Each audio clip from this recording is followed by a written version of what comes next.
comparação ruim, mas ele foi o segundo maior crescimento entre os BRICS, que é o Brasil, Rússia, Índia e a China.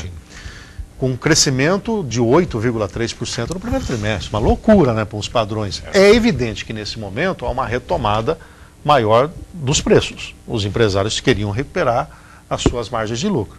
O que o governo fez? Tuchou tributação de novo, retomou, acabou com o incentivo fiscal e na outra ponta aumentou a taxa de juros. Com isso, ele disse para os agentes econômicos, diminui a breca aí. E conseguiu esse efeito. A gente não concorda com a maneira, mas o efeito foi positivo. Segundo trimestre, crescimento já na ordem de 4%. Terceiro trimestre, continua com essa queda. Ou seja, o crescimento do Brasil para esse ano está na casa de 7,3%. Excelente também. Não vai ser ruim. Mas que nós nunca tivemos um crescimento 7 na nossa história, tem? Tem, na época do milagre econômico, né? Nos anos 70, né? Quem milagre era porque era o Médici, era o Médici.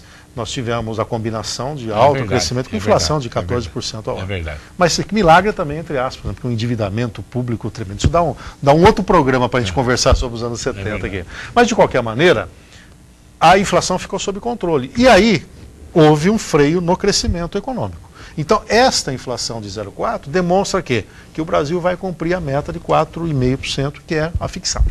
Agora, nós temos uma discussão, outro dia eu trouxe um colega economista de São Paulo, do Conselho de Economia, o doutor Manuel Henriques, inclusive autor de livros, best-seller, e há uma ala interpretando o seguinte na economia americana.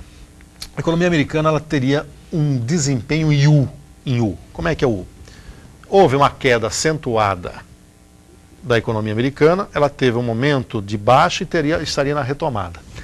Está um pouco afastada essa leitura. Outra possibilidade, L, queda com a crise econômica e uma recuperação muito lenta, mais ou menos o que o Japão vem enfrentando ao longo do tempo. Pior cenário que alguns economistas estão trabalhando, que a crise americana foi em W. Queda, chega ao fundo do poço, retoma, mas cai de novo. Se houver essa queda, e tem muita gente compartilhando com isso, o reflexo no Brasil se daria daqui a uns 2 anos aproximadamente.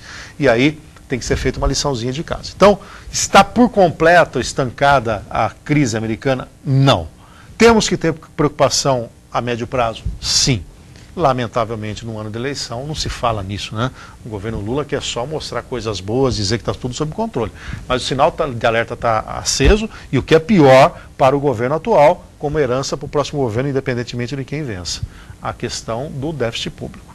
O governo brasileiro é um dos maiores gastadores e com gastos em custeio, que numa boa parte não tem volta. Então essa herança vai ter que ser digerida ali na frente e se houver uma combinação dessa herança com uma crise nova nos Estados Unidos, nós podemos ter problema daqui a 2 anos. Então fica aí um alerta, evidentemente que o governo sabe disso e quem assumir vai ter que ter muita precaução na condição econômica. De qualquer maneira, esse ano vai ser excelente para o desempenho.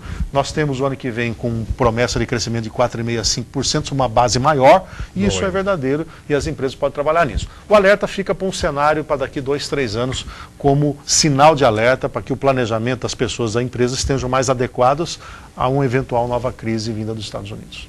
Que leitura que você fez do reconhecimento do Fidel Castro de que o modelo cubano não funciona mais, a economia cubana não funciona. Todo mundo sabe que Cuba envelheceu, apodreceu, as casas estão caindo, o asfalto não existe mais, né? Desde que a Rússia deixou de mandar dinheiro para lá. E cada vez pior. Até que, enfim, o Fidel, ainda em vida, reconhece que esse modelo não funciona mais. Tem que ser sinal de alerta para quem ainda acredita. E nós temos vários aqui em Bauru, tem alguns que chegam até a bater fortemente nos meus posicionamentos, porque o grande problema de quem atua forte na esquerda é que ele não tem a moderação, né?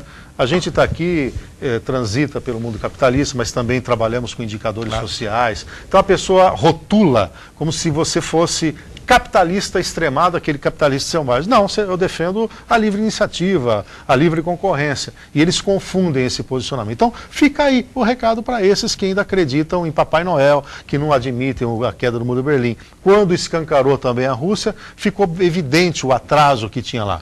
É potencialmente a Rússia um país que pode chegar lá? Sim, mas na hora que acabou o socialismo, nós vimos o tanto que isso estava atrasado. Então, esse admitir do Fidel tem que dizer para esses que ainda acreditam na esquerda radical, ó, baixa a bola, vamos entender. A China, que é a China, já entendeu esse recado. Né?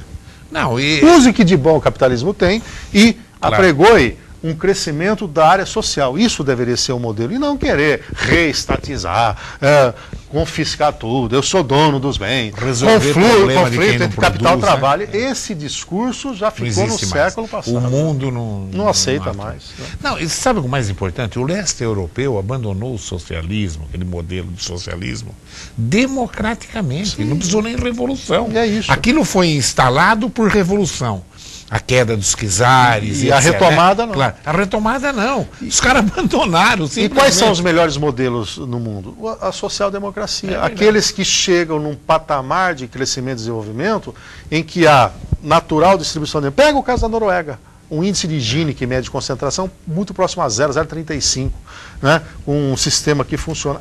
Os exemplos são esses, né? E não ideologias que, infelizmente, alguns ficam concentrados nele e acabam de não tendo uma visão do conjunto. O Fernando Henrique, eu vi na Veja ou na Isto É, está muito bravo com a linha de política de propaganda do Serra, porque eles falam no Lula, e ele achava que tinha que falar que quem começou todo esse desenvolvimento econômico foi ele, e o Lula não mudou nada, continuou do mesmo jeito. Como é que você enxerga isso? Na verdade, tem alguma verdade nisso? Não, é claro. Vamos pegar. O Plano Real começou no governo Fernando Henrique Cardoso. A desindexação da economia, ele pecou por não ter feito as reformas, mas, por exemplo, o conceito de bolsa, que era Bolsa Gás, Bolsa Educação, também foi construído lá. O Lula teve a sensibilidade, primeiro, a inteligência de não implantar nenhum modelo diferente no país, como era a expectativa dos petistas, né? Tanto que ainda você tem uma ala do PT que não aceita o posicionamento do Lula. Então esse foi o mérito. O outro mérito foi juntar essas bolsas e teve a sensibilidade de entender a demanda da população. O Lula entende de povo, né? E o PSDB é muito incapaz, ele não tem uma leitura adequada da sociedade. Muito elitista, ele não né? sabe trabalhar os grandes temas, ele não sabe capitalizar. E nessa sucessão está quase que assim, blindando o presidente Lula. Levanta as deficiências, encara, se posiciona como uma oposição efetiva e deixa a população julgar.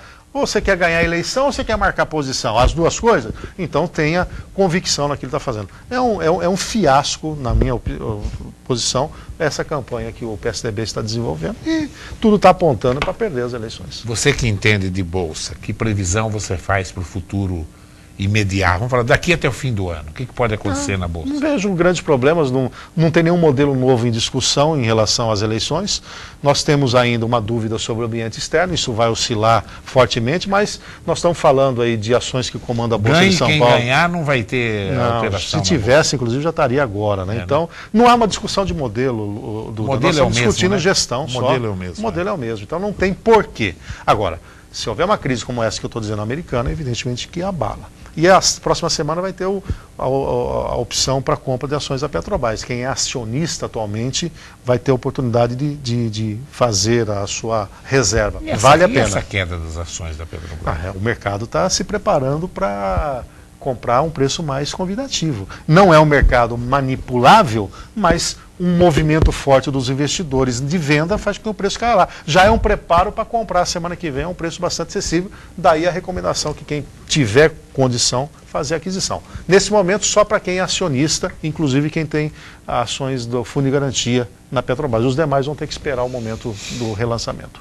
Infelizmente, nós estamos no horário político eleitoral. Eu nem abri para as perguntas do telespectador aqui, porque nós tivemos 15 minutos de programa. Não deu só, tempo.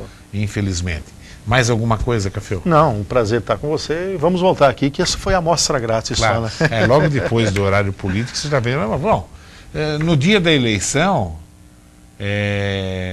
nós vamos vir para cá, acho que das 5 horas da tarde. Você está convidado, não sei dos compromissos. Eu não sei como é que vai ser a 94, não fui convocado ainda para estar lá, porque você sabe que a gente faz um trabalho. Nós vamos receber quem ganhar legal. Aqui. Se a 94 nós não vamos tiver fazer esquema, eu venho para cá. Quantos estaduais e quantos federais? Olha, eu estou torcendo para 1 em 1, viu? É o máximo, porque pulverizou demais, né? Pulverizou demais.